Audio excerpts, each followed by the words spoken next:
Darah yang tidak terhapus. Pada masa penjajahan selalu menyisakan dendam yang tidak pernah musnah.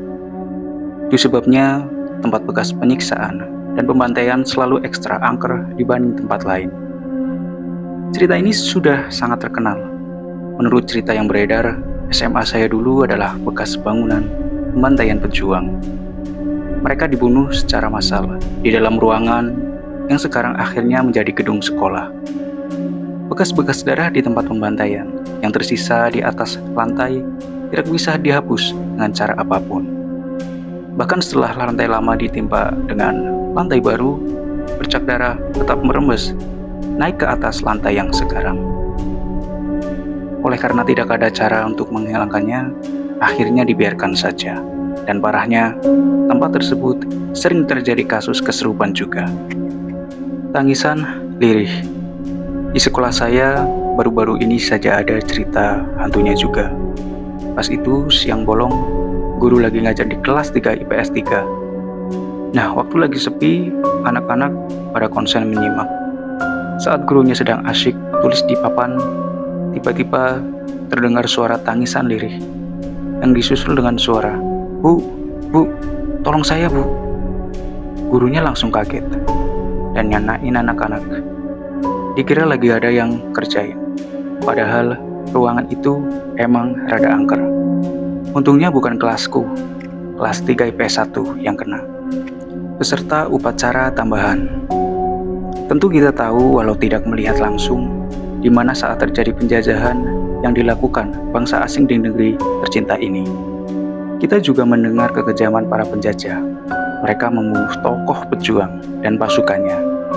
Penjajah itu menghabisi pejuang kita di satu tempat. Nah, menurut cerita turun-temurun, lokasi yang dipakai untuk membangun sekolahku sekarang ini adalah tempat yang dipakai para penjajah menghabisi para pejuang Indonesia. Sehingga meskipun di sekolahku tidak ada aura serem apapun, namun tetap diyakini ada penunggu lain. Saya sering mendengar, bahkan merasakan sendiri kehadiran mereka.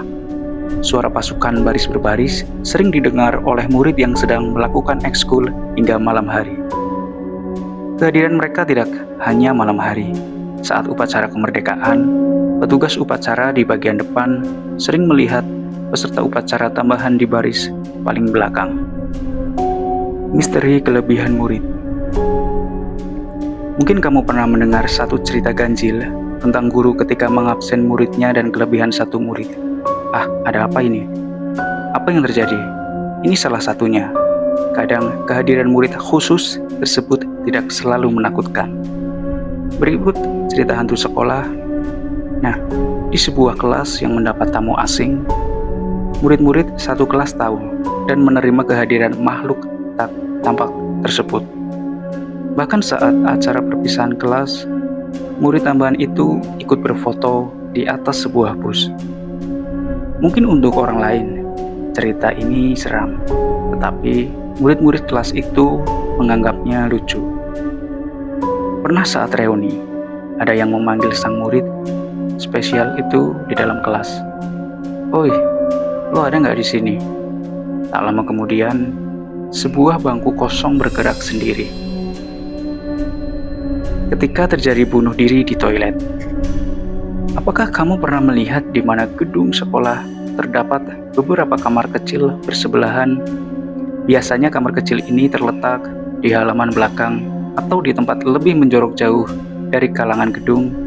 Mungkin kamu juga mendapati salah satu dari kamar kecil itu selalu tertutup dan pintu dalam keadaan tergembok tanpa pernah dibuka sama sekali. Mengapa salah satu kamar tak pernah dipakai tapi menutup dan menguncinya? Sudah tentu alasan itu pasti ada. Misalnya, kamar mandi itu rusak, tak bisa dipakai lagi, atau dengan alasan lain. Yang pasti, ada sesuatu tersembunyi di balik pintu tertutup itu, seperti diriwayatkan berikut. Di sekolahku, ada satu kamar kecil yang tidak pernah dibantai dan selalu dikunci. Alasannya rusak. Kalau rusak, kenapa tidak diperbaiki oleh pihak sekolah? Menurut cerita dari kakak kelas, Toilet tersebut sebenarnya ditutup karena beberapa tahun yang lalu ada seorang siswi. Di kamar kecil itu, ia mengakhiri hidupnya dengan cara membunuh diri sendiri. Pasca kejadian itu, menurut beberapa teman, ketika senja menjelang maghrib, di kamar kecil tak jarang ada suara. Lalu disusul bau wangi bunga di sekitar kamar kecil tersebut. Pernah juga ada yang melihat sosok bayangan murid memakai seragam menembus pintu bilik terkunci tersebut. Siswa korban kecelakaan. Alumni sekolah, konon ada murid yang meninggal tahun 85 namanya Farah. Dia meninggal ketabrak pas mau nyebrang dengan sekolahan gara-gara disuruh pulang oleh guru matematika ambil buku PR. Setelah itu si Farah suka gentayangan. Setelah kejadian itu di kelasnya Farah, di langit-langitnya ada kayak tulisan yang blur banget.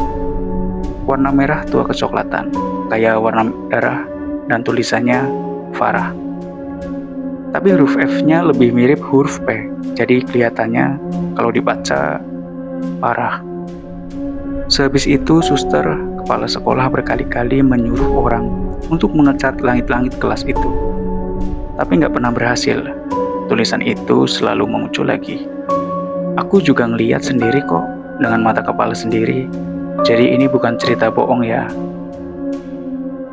Nancy penunggu SMA Negeri 5 dan SMA Negeri 3 Bandung. Semua orang percaya kalau di setiap sekolah pasti memiliki cerita mistisnya. Bahkan saking mistisnya, cerita tentang hantu penunggu sekolah bisa menjadi urban legend yang terkenal sampai kemana-mana. Salah satu yang paling terkenal adalah cerita tentang hantu Nancy yang ada di SMA 3 dan SMA 5 Bandung. Dua sekolah yang berada di satu lokasi ini memiliki bentuk bangunan dengan gaya yang sangat klasik, mirip seperti bentuk Museum Fathahillah yang ada di Jakarta Barat. Gak heran, bangunan ini memang didirikan pada masa kolonial Belanda. Gak cuma indah, bangunan sekolah yang terletak di Jalan Belitung 08 ini menyimpan banyak kisah horor yang sudah bukan menjadi rahasia lagi. Kalau malam, suasananya bisa menambah seram. Apalagi ditambah cerita mengenai hantu Nancy yang kerap kali menampakkan diri di jendela sekolah. Hantu Nancy sendiri adalah hantu seorang noni Belanda yang cantik sekali. Penghuni kedua sekolah ini yang sukses jadi trending topik warga SMA 3 dan SMA 5 Bandung dari tahun ke tahun. Ada yang mengatakan bahwa Nancy bunuh diri akibat diperkosa, tapi ada juga yang bilang kalau Nancy adalah korban pembantaian yang sangat keji. Sekolah ini memiliki 3 jendela yang selalu terbuka setiap saat. Konon kabarnya jika kamu memutari bangunan sekolah ini sebanyak 3 kali, kamu bisa melihat sosok Nancy di salah satu jendela yang terbuka. Gak cuma Nancy, cerita-cerita tentang poltergeist atau tokoh-tokoh lain seperti hantu pastur atau perwira Belanda juga sering menampakkan dirinya di gedung sekolah ini. Hantu Nancy juga diyakini sering menampakkan dirinya di tangga dekat aula. Beberapa orang yang melihat mengatakan bahwa Nancy menampakkan diri di bagian atas tangga dengan darah mengalir dari salah satu sudut bibirnya. Cukup banyak kehebohan yang terjadi akibat kemunculan hantu Nancy ini. Salah satunya adalah dari seorang guru yang ketika itu memiliki beberapa pekerjaan sehingga baru bisa selesai ketika hari sudah mulai gelap. Sang guru yang ketakutan akhirnya memutuskan untuk menghubungi anaknya untuk menjemputnya. Karena pada masa itu belum ada ponsel, guru tersebut harus menggunakan telepon umum yang berada persis di seberang tangga.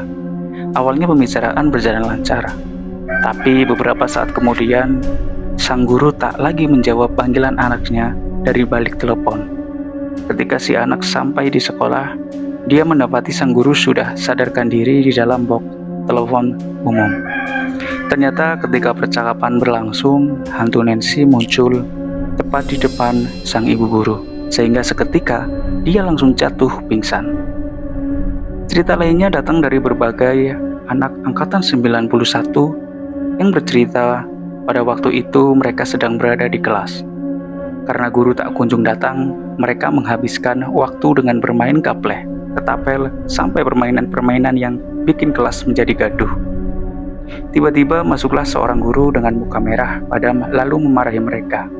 Rupanya sudah sejak setengah jam, sang ibu guru mencari anak-anak murid itu, bahkan sampai meminta bantuan guru-guru yang lain untuk mencari namun nggak menemukannya.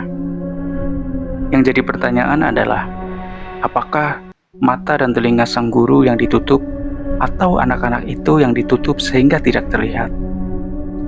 Hantu Nancy konon hanya bisa diamankan oleh Mang Uca, pengurus sekolah sekaligus juru kunci bangunan itu. Ketika maghrib dan masih ada kegiatan di sekolah, Mang Uca biasanya memindahkan hantu Nancy dari tempat mangkalnya di lantai atas ke tempat lain yang lebih relatif aman. Biasanya di sekitar WC Putri yang terletak di belakang SMA 3. Di sanalah Nancy harus menghabiskan malam dengan sekerat bibir sebagai sesajen. Syarat sesajen bir ini harus dipenuhi. Kalau tidak, hantu Nancy akan mengamuk. Hal ini pernah terjadi. Karena lupa memberi sesajen, beberapa panitia acara mengalami kesurupan akibat hantu Nancy yang mengamuk.